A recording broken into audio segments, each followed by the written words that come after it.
그런데 자꾸만 신앙생활에서 축복이 전부가 돼버리면 신앙생활에 문제가 생기고 변질이 생기게 되어집니다.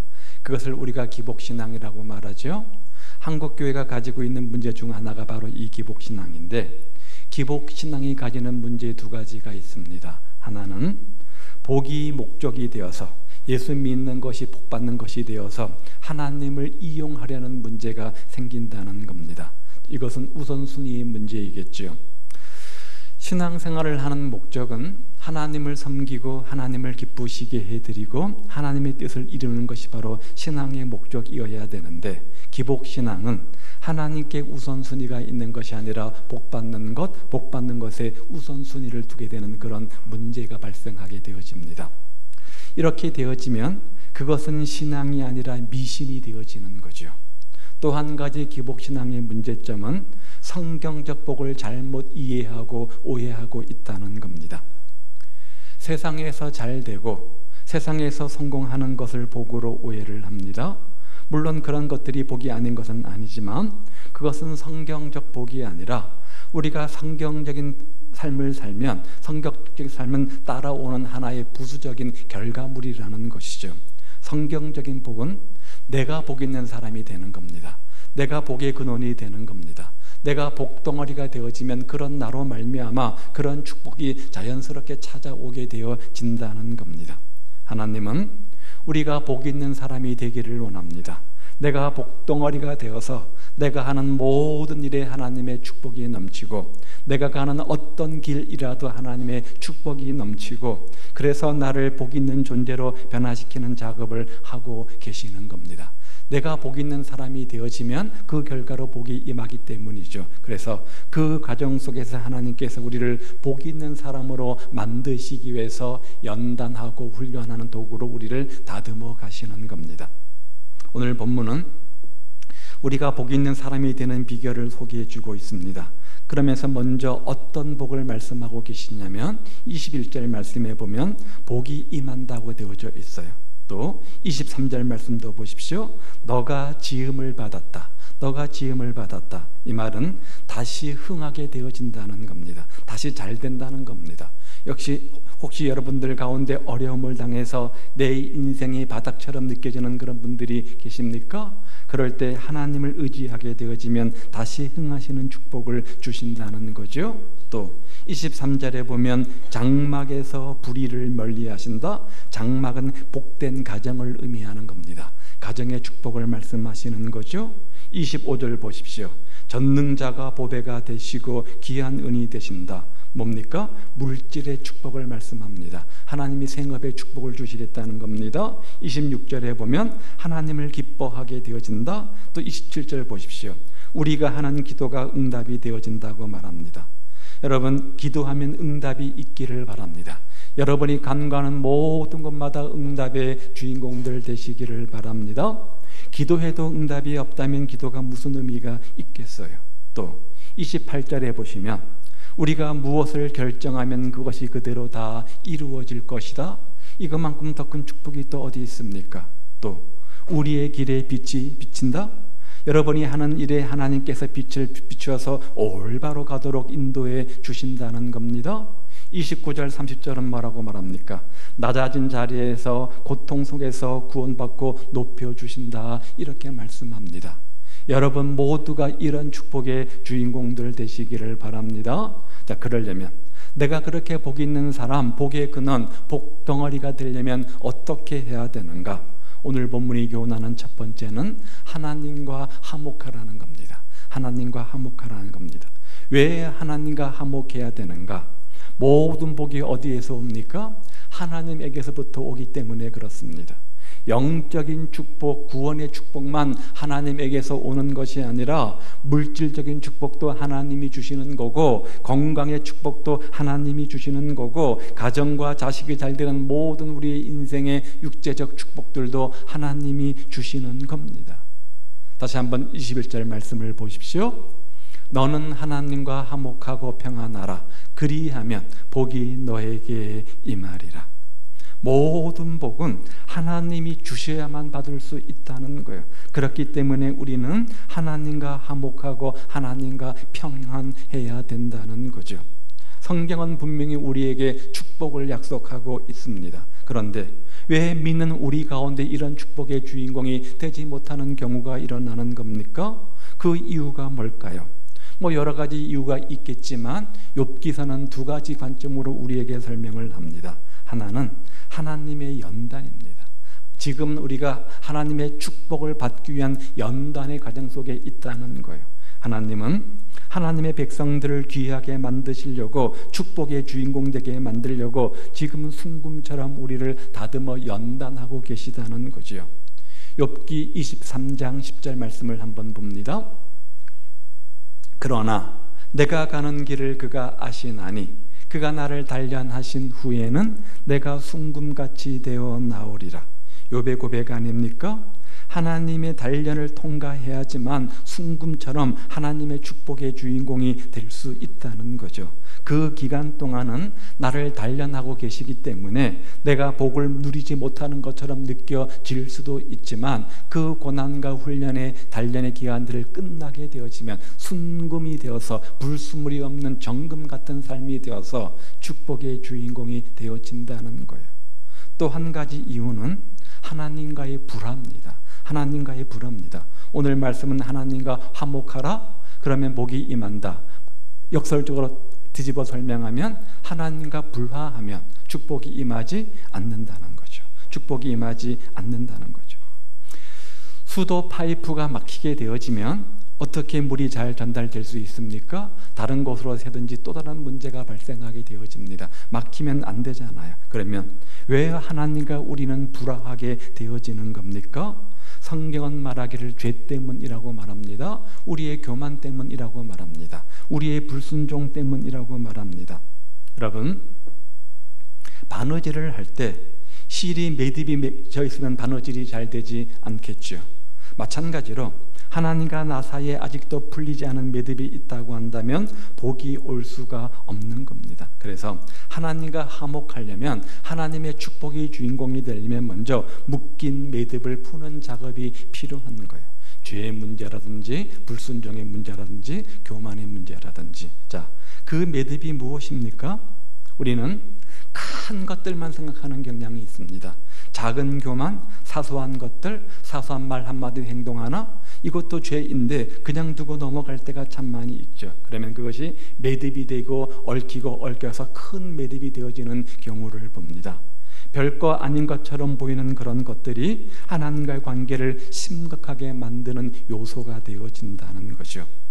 사소한 교만, 사소한 죄, 사소한 말과 행동, 태도 하나 영적인 면에서 엄청난 파괴력을 갖게 되어집니다. 어떤 거요? 마귀는 불러들이고 하나님은 밀어내는 그런 역할을 죄가 하죠. 성경에 보면 하나님과 나 사이에 막힌 장애물의 역할이 죄라고 말씀하지 않습니까?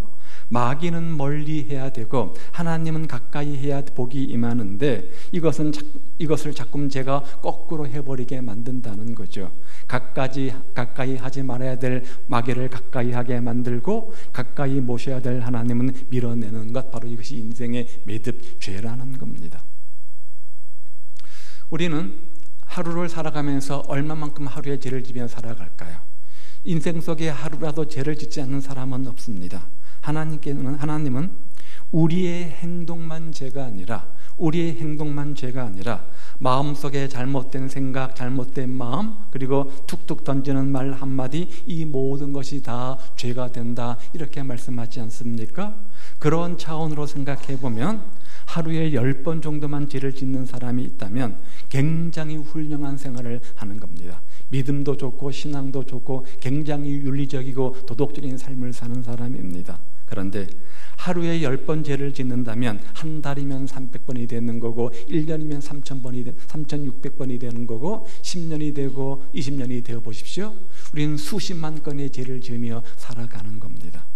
이 죄 문제를 해결하지 않고 하나님 앞에 서서 우리의 전과 기록을 살펴보면 주님 앞에 수십만 건의 전과 기록이 그대로 남아있게 되어지는 거죠. 하나님과 화목하라, 그래야 복이 임한다. 여기 하목이란 단어는 밀착시킨다, 아주 가까워진다, 그런 뜻을 가지고 있어요.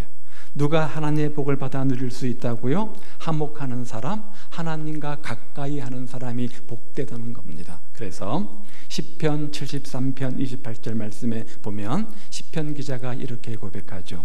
하나님께 가까이 함이 내게 복이라. 뭐가 복이라고요? 하나님과 가까이 하는 것, 즉 하나님과 화목하는 것, 맡긴담이 없는 것이 바로 복이라, 이렇게 말합니다. 그러면 우리가 어떻게 하나님과 화목하고 맡긴담을 헐어버리고 하나님을 가까이 할 수 있을까?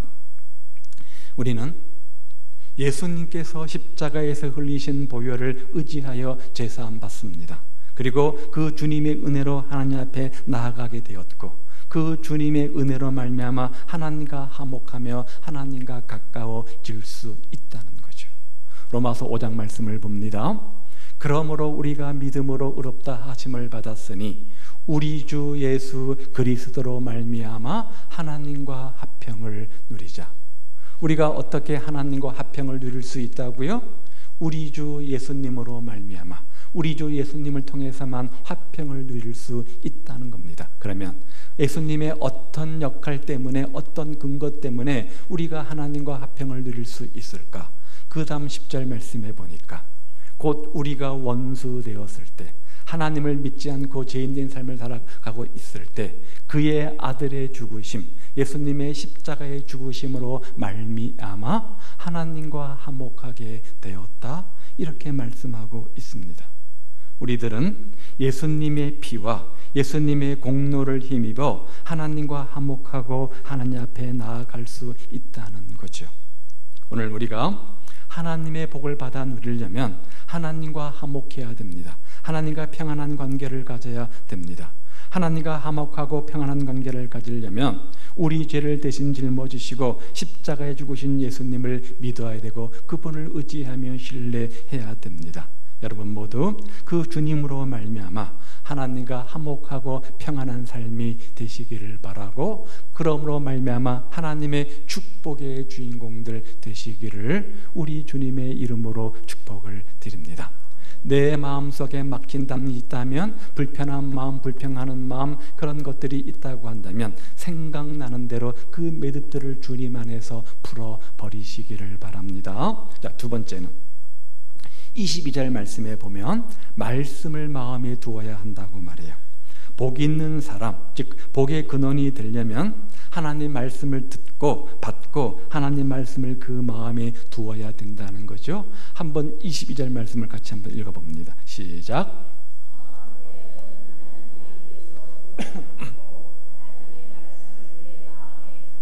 하나님 말씀을 내 마음에 두라, 이렇게 말합니다. 자, 또 다른 성경 시편 107편 말씀을 한번 찾아보도록 합니다.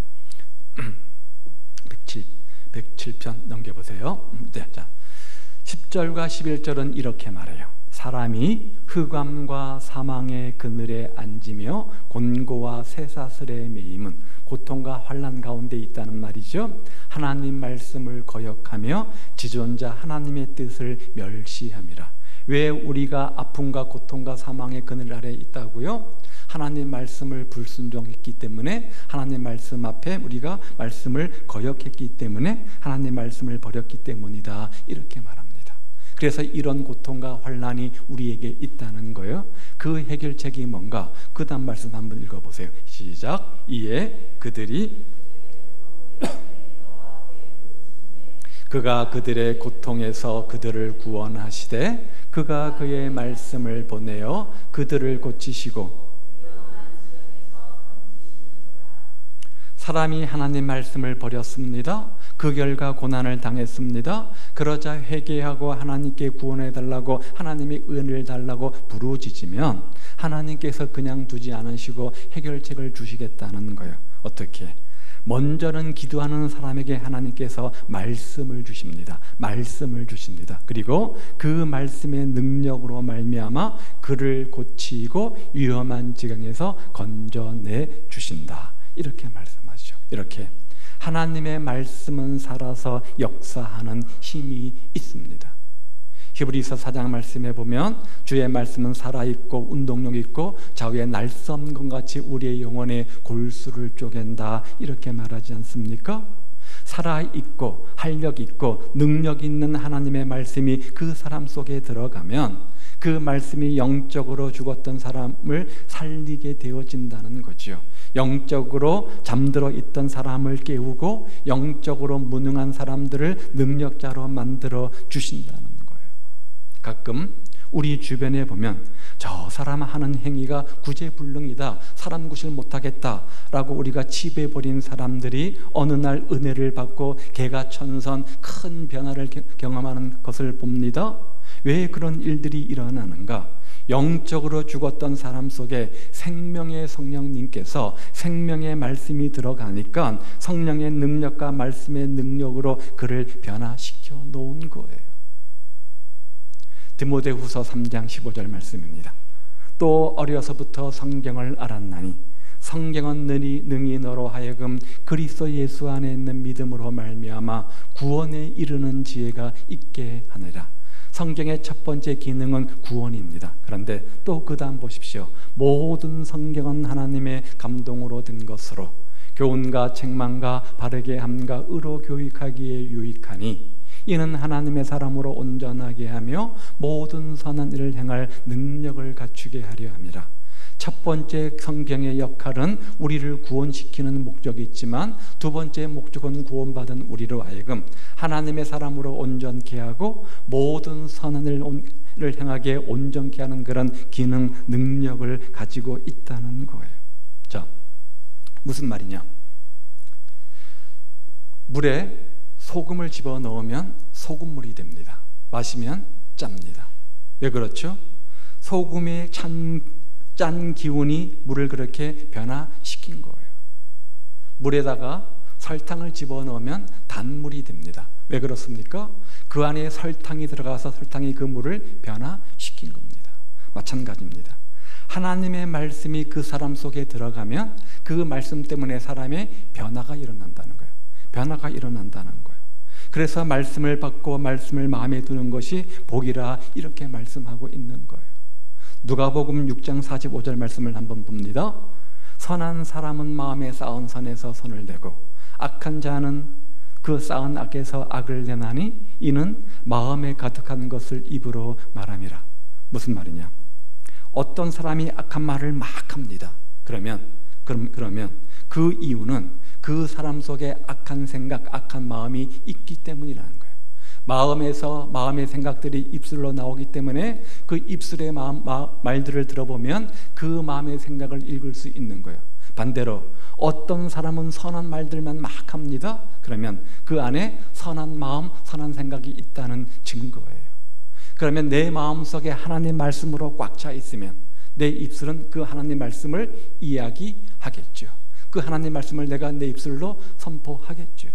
마음의 생각이 입술로 나오기 때문에 마음의 생각 속에 무엇을 담아두느냐가 굉장히 중요한 겁니다. 그렇기 때문에 마음의 말씀을 두면 그 말씀이 밖으로 드러나면서 복된 일이 일어나게 되어진다는 거예요. 시편 1편에는 복 있는 사람을 얘기합니다. 그 말씀을 주야로 묵상하고 그 말씀을 마음에 두고 지켜 행하는 자가 아닙니까? 마음속에 말씀이 가득 있고 그 말씀을 듣고 지켜 행하니까 복 있는 사람이 되어서 시냇가에 심겨진 나무처럼 시절을 쫓아서 풍성한 열매를 맺는 형통의 주인공이 되는 거죠.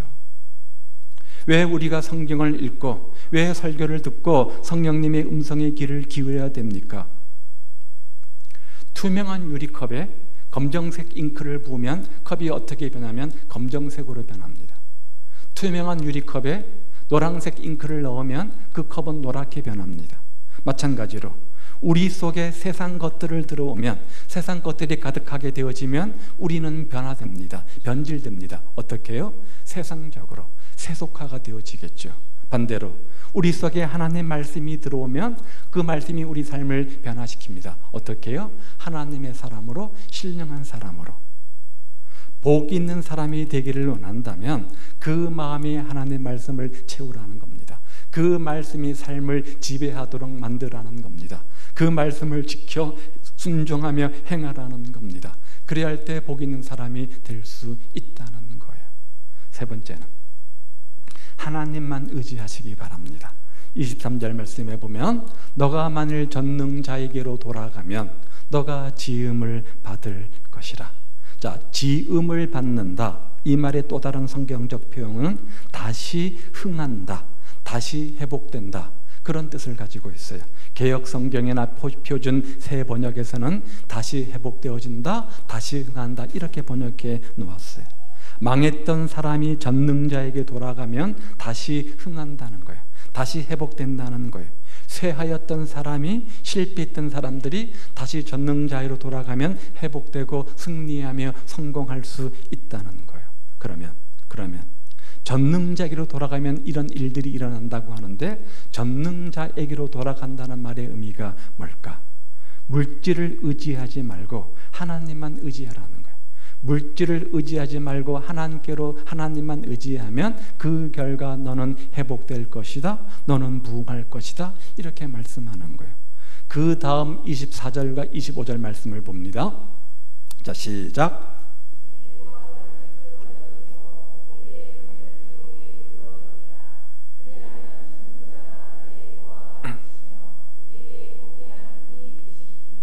여기 보화를 버리고 오빌의 금을 버리라고 하는 것은 재물 의지하지 말고 하나님만 의지하라, 그런 말이 되는 거죠. 오빌의 금, 오빌은 한 도시 지역을 말합니다. 그 오빌이라는 곳에 나는 금이 굉장히 가치가 있는 좋은 금입니다. 제일 좋은 금을 말할 때 오빌의 금, 이렇게 말하죠. 이 말은 내가 소중하게 여기는 것, 이거 아니면 안 된다라고 생각했던 것들, 그것까지도 주님 앞에서 티끌로 여기고 하나님 앞에서는 저 강가의 돌처럼 여기고 버리라는 거예요. 그렇게 하면 그때부터 하나님께서 모든 것을 책임져 주신다. 그래서 전능자가 네 보화가 되고 귀한 고귀한 은을 주시겠다, 물질의 생업의 축복을 말씀하고 있는 거죠. 그런데 안타깝게도 많은 사람들이, 아니 오늘 우리도 진짜 중요한 것이 뭔지 모르고 살아가는 것 같습니다. 재물이 내 인생에 가장 중요한 것처럼, 내 인생이 아니 전부인 것처럼 그렇게 사는 사람들이 참 많이 있지 않습니까? 우리에게 금이 필요한 것은 사실입니다. 우리에게 물질이 중요한 것도 사실입니다. 그러나 아무리 금과 물질이 우리에게 생명만큼 귀한 것이라고 할지라도 음식보다 중요하지는 않습니다. 생명만큼 귀한 것도 아닙니다. 따지고 보면 세상에는 이 물질보다 더 중요하고 필요한 것들도 얼마든지 많이 있다는 거예요. 그 중에 하나가 뭐냐? 하나님을 의지하는 믿음입니다. 하나님을 의지하는 믿음입니다. 디모데전서 6장 17절 말씀입니다. 정함이 없는 재물에 소망을 두지 말고, 자꾸만 우리는 재물에 소망을 두고 물질이 전부라고 여기는데 정함이 없는 재물이라고 했어요. 정함이 없는 재물이라고 했어요. 있다가도 없고 없다가도 있다는 말이에요. 전부인 줄 알았는데 우리가 모래를 손에 쥐으면 쫙 빠져나가는 것처럼 물질은 그렇다는 거예요. 그런 물질에 우리 인생 전부를 걸지 말라는 거예요. 대신에 하나님께 소망을 두라는 거예요. 어떤 하나님요? 우리에게 모든 것을 후히 주사 누리게 하시는, 물질을 누가 주신다는 거예요? 하나님이 주신다는 거예요. 건강을 누가 주신다는 거예요? 하나님이 주신다는 거예요. 축복을 누가 주신다는 거예요? 하나님이 주신다는 거예요. 그 하나님께 소망을 두라는 거예요. 그 하나님만 의지하라는 거예요. 따라서 재물에 소망 두지 마십시오. 하나님을 의지하며 사시기를 바랍니다. 그게 가장 중요한 것이고 바로 그게 지혜입니다. 성경에서 가장 큰 부자 2명을 꼽으라면 한 사람은 욥이요, 또 한 사람은 솔로몬입니다. 또 한 사람은 솔로몬, 또 한 사람은 욥입니다. 그런데 욥은 하루아침에 완전히 빈손이 되어집니다. 물질이 내 손을 다 떠나기 시작하면 걷잡을 수가 없게 되어집니다. 모든 것을 다 잃어버렸습니다. 그때 욥의 고백이 뭡니까? 주신 이도 하나님이시오, 취하신 이도 하나님이시오. 모든 것을 하나님의 섭리를 믿고 하나님께 영광을 돌렸습니다. 그래서 갑절의 축복의 주인공이 되었죠. 또 한 사람 솔로몬은 어떻습니까? 가장 부유했던 왕, 가장 지혜의 대명사 솔로몬, 세상에 많은 재물을 가져본 결과, 세상의 재미와 쾌락을 다 누려본 결과 그의 마지막 인생의 고백이 무엇입니까? 헛되고 헛되니 헛되고 헛되도다. 안 가져본 사람이, 누리지 못한 사람이 그런 말을 하면 그 사람의 주장을 우리는 신뢰할 수 없지만, 가장 많이 가져보고 모든 것을 누려본 사람이 하는 말이니까 조금 신중히 기울여 들을 수 있는 말 아닙니까? 예레미야 2장 13절 말씀에 보면 유다 백성들의 죄를 이렇게 두 가지를 지적합니다. 내 백성이 두 가지 악을 행하였나니 곧 그들이 생수에 근원되는 나 하나님을 버린 것과 나를 버리고 다른 것을 의지하며 다른 웅덩이를 팠는데 그 웅덩이는 터진 웅덩이였다. 이렇게 말씀해요. 첫 번째 죄는 뭡니까? 하나님을 버렸다는 거예요. 의지하고 신뢰하고 믿음의 대상은 하나님밖에 없는데, 우리의 사랑과 믿음과 의지의 대상은 하나님밖에 없는데 그 하나님을 버렸다는 거예요. 대신에 또 다른 것을 의지해서 또 다른 것을 신뢰하고 또 다른 것을 기대하는 마음으로 웅덩이를 팠다는 거예요. 그런데 그 웅덩이는 터진 웅덩이였다는 거예요.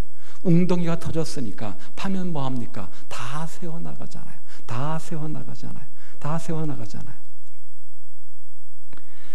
생수의 근원인 주님만 의지했더라면 적어도 물 걱정은 하지 않았을 겁니다. 더 나은 것이 있겠지 하고 또 다른 것에 소망을 두고 마음을 빼앗겼더니 그것은 뭐죠? 더 큰 웅덩이가 아니라 터진 웅덩이였다는 거예요.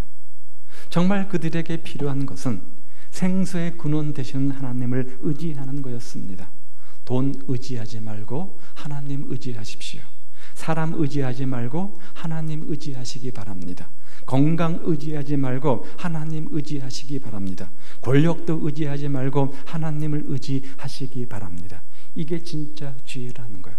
그렇게 우리가 이 세상 동안 의지하며 신뢰할 것들이 많이 있지만 그 무엇보다도 하나님만 의지하며 신뢰하는 삶을 살 때 그 결과 하나님의 복의 주인공이 된다는 거예요. 자, 오늘 우리가 복을 받는 것도 중요하지만 여러분이 복 있는 사람, 여러분이 복의 근원, 여러분의 복 덩어리가 되는 것이 더 중요합니다. 그러하기 위해서 어떻게 해야 된다고요? 오늘 본문의 세 가지 교훈을 기억하십시오. 먼저는 하나님과 화목하고 평안하시기를 바랍니다. 하나님과 나 사이에 막힌 담이 있다고 한다면 그 담을 허물어 버리시려고 노력하시기 바랍니다. 매듭이 있다고 한다면 그 매듭을 끊어버리시기를 바랍니다. 불평하는 마음, 불편한 마음, 여러 가지 많은 마음속에 생각들이 있다면 그 모든 마음의 생각들까지도 주님 안에서 회복하고 화목하시기를 바라고요. 두 번째는 하나님 말씀을 마음에 두시기를 바랍니다. 하나님 말씀을 내 마음에 둔다는 것은 그 말씀의 지배를 받고 그 말씀 따라 산다는 것을 의미하지 않습니까? 그 진리의 말씀이 내 삶의 지침서가 되어서 하나님의 사람으로 온전케 되어지고 모든 축복의 주인공들 되시기를 바라고, 하나님만 세 번째 의지하시기를 바랍니다. 물질도 우리가 의지합니다. 건강도 명예도 많은 것도 의지하지만 무엇보다 하나님만 더 의지하고 신뢰하셔서 복이 넘치는 삶의 주인공들 다 되시기를 우리 주님의 이름으로 축복을 드립니다. 기도하겠습니다.